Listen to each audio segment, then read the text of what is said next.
Hello friends, কেমন আছো তোমরা সবাই? আশা করি তোমরা সকলেই ভালো আছো। আজকে তোমাদের দীর্ঘ 10 বছর মেয়াদি যে পরিশ্রম তার ফলাফল আজকে 2টা বাজে প্রকাশিত হবে। তোমরা অনেকে চিন্তিত আছো তোমরা কি রেজাল্ট করেছো এই নিয়ে। অনেকে জিপিএ 5 পাবে, গোল্ডেন পাবে, বোর্ড স্ট্যান্ড করবে, আবার অনেকে ফেলও করবে। এই যে তোমাদের যে দুশ্চিন্তা, এই দুশ্চিন্তার কোনো শেষ নেই আজকে। আজকে তোমরা অনেকেই এসএসসি রেজাল্ট কিভাবে দেখবে এই নিয়ে আরও দুশ্চিন্তায় রয়েছো।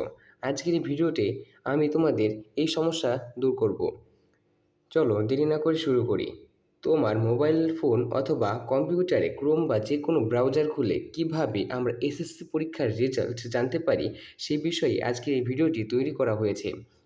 প্রথম স্টেপে আমাদের কি করতে হবে? প্রথম স্টেপে আমাদের ক্রোম ব্রাউজারে যেতে হবে। কি করতে হবে? আমাদের ক্রোম ব্রাউজারে যেতে হবে। ক্রোম ব্রাউজারে গিয়ে আমাদের সার্চ দিতে হবে কি? ক্রোম ব্রাউজারে গিয়ে আমাদের সার্চ দিতে হবে এসএসসি রেজাল্ট 2025। কি দিতে হবে? এসএসসি রেজাল্ট 2025 এটার সার্চ দিতে হবে।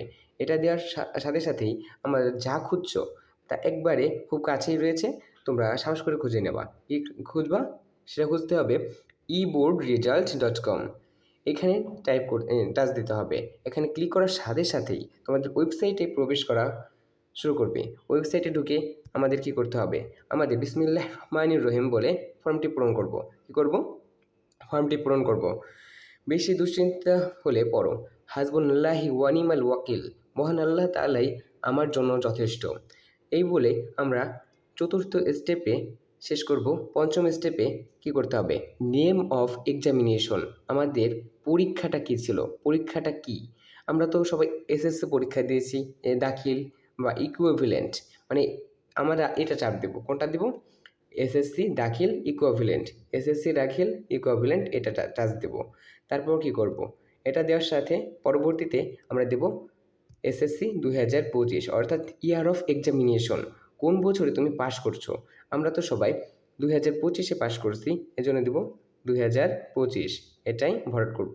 পরবর্তীতে আমরা করব হচ্ছে নেম অফ বোর্ড। কোন বোর্ড থেকে আমি পরীক্ষা দিচ্ছি? বরিশাল বোর্ড হলে বরিশাল বোর্ড, দিনাজপুর বোর্ড হলে দিনাজপুর বোর্ড, ঢাকা বোর্ড হলে ঢাকা বোর্ড।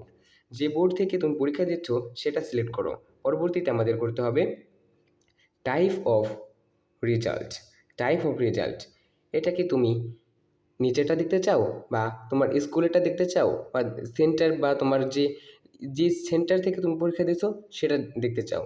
আমরা সকলেই নিচেরটাই দেখতে চাই। এই জন্য আমরা কি করব?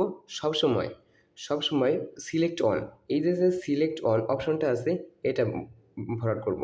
এই সিলেক্ট অন ভরাট করার সাথে সাথে করার সাথে সাথে তোমার নিজেরটা দেখাবে, অর্থাৎ নিজের রেজাল্টটাই দেখাবে। আর তুমি যদি সেন্টারটা জানতে চাও, ওই সেন্টারটা ভরাট করবে। যদি তুমি ডিস্ট্রিক্টটা জানতে চাও, এই ডিস্ট্রিক্টটা ভরাট করবে। আশা করি তোমরা বুঝতে পারছো। চলো নবম স্টেপে আমরা দেখি। পরবর্তীতে এই যে তোমার রোল নাম্বার, এই রোল নাম্বারটা তোমাদের কি করতে হবে? ইংরেজিতে লিখতে হবে। কি করতে হবে? রোল নাম্বারটা আমাদের ইংরেজিতে লিখতে হবে। এখানে দেবো হচ্ছে রোল নাম্বার। পরবর্তীতে কি করতে হবে?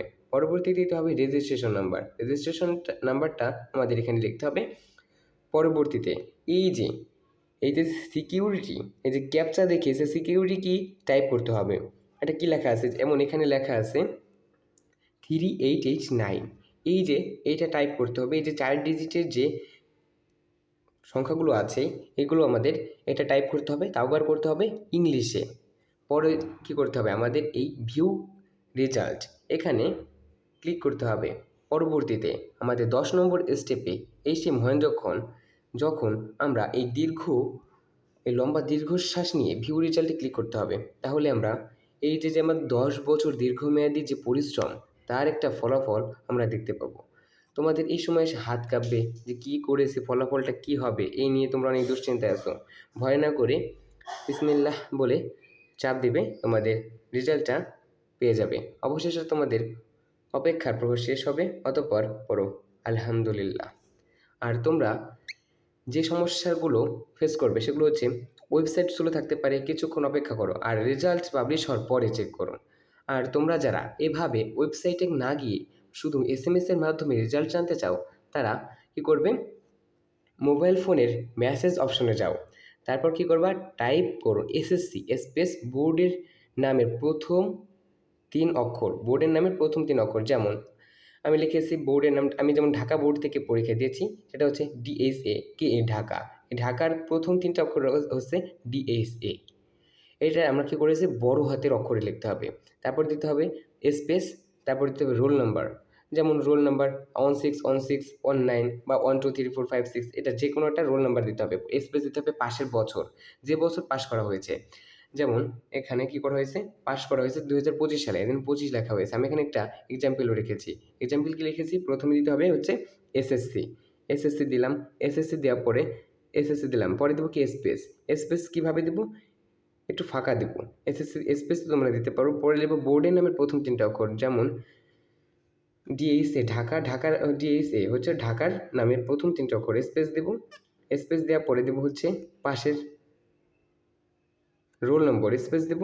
তারপর দেবো হচ্ছে রোল নম্বর, রোল নম্বর দিলাম। তারপর দেবো হচ্ছে স্পেস, পাশের বছর, পাশের বছর তো 2025, এটা দিলাম। তারপর কী করতে হবে, এই মেসেজটি 16222 নাম্বারে পাঠাও। তারপর কী করতে হবে, ফ্রিটি SMS-এ তোমার রেজাল্ট, ফলাফলটা জানতে পারবে। আশা করি তোমরা এই ভিডিওটি বুঝতে পারছো। যদি তোমাদের এই ভিডিওটি ভালো লেগে থাকে, তাহলে তোমার বন্ধুদের অবশ্যই শেয়ার করে দেবে। ভালো থেকো তোমরা, তোমাদের রেজাল্টের জন্য শুভকামনা রইল। আসসালামু আলাইকুম।